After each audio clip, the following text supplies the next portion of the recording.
we're gonna make observational abstraction. So I went to look at some plants outside. You can do it outside also, but I went back inside to film it. This exercise combines the first two exercises that we did, and basically you do whatever you want and use the paint and utilize its full potential and everything, and pick the colors you want and pick the shapes, but at the same time you learn how to look. Observation is very important because it makes abstraction meaningful. So for me, it was raining outside, so I decided to paint these really cool thick leaves that are like outside of my apartment, and I think they're really cool shapes because there are lines on them, on the leaves, and they're very big, and the droplets of water when it's raining, they sit on top of them and they create very cool sounds, so I like to listen to those too. So I think with this you can really communicate your emotion and feeling. Here I'm using a blue to start layering because I thought it would be nice, because I feel like the weather is kind of like representing this color, and I started with kind of like a layer of blue, and then put stuff on top of it, and I really like how the interval shapes turned out, like in between those leaves, and I like to introduce another color to make sure those veins and those leaves are like very noticeable, and then I put another leaf that I seen today on the flower in there too, because I like the shape of it also, and basically just like collaging all of those things that I saw today. For some of the shapes I do wait for them to dry, but then the other ones I don't, and then it creates a really interesting effect where certain things layer very well and then others bleed, and I think that's pretty fun to watch also.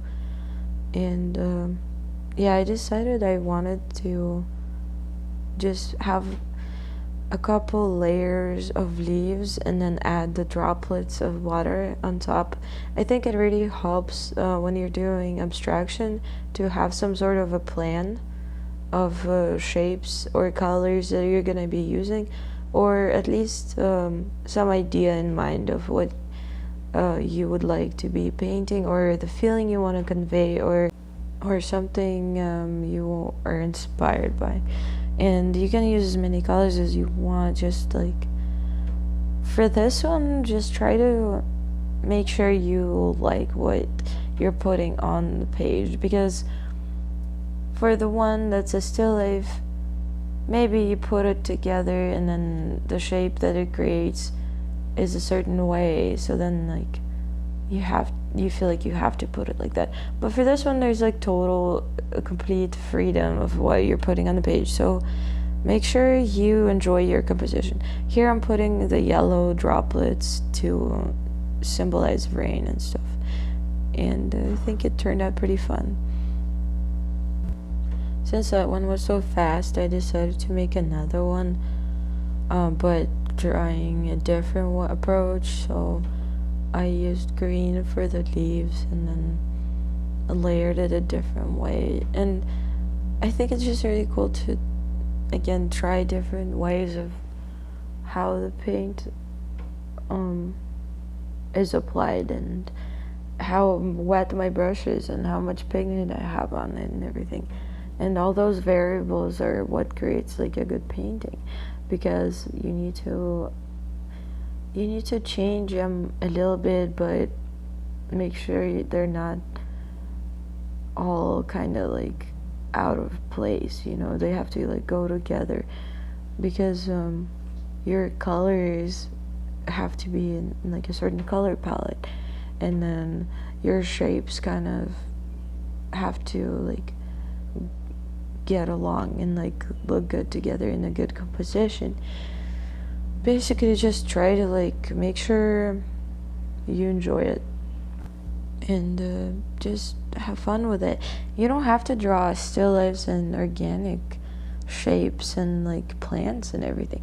You can draw anything that you like, any contemporary object, anything you own, your pets, dogs. I just decided to use these for a demonstration, but all these exercises that I'm showing you, you can apply to basically anything, and I feel like this is all you need to be successful at using watercolors. For this one, I decided to make the rain droplets red, and I think it's important to like use symbolism in your painting. So like I could try to paint the rain droplets realistically, but I kind of really like those marks that represent them. So try to use certain representational things, so like symbols or just shapes for something. And here you can see like all those marks are going in one direction, so it shows the direction of the rain. And then I added like a little shadow that's casted by the droplets, and all those layers are coming along. And you can, if you're using very thin pigments, you can layer almost like forever, and you can use so many, and basically just it's all up to interpretation and your personal preference. It's also nice to use some darks in the internal shapes to give it a finished look. That's it. I hope you enjoyed these series of classes. Good luck, have fun painting, go outside, and just enjoy watercolor.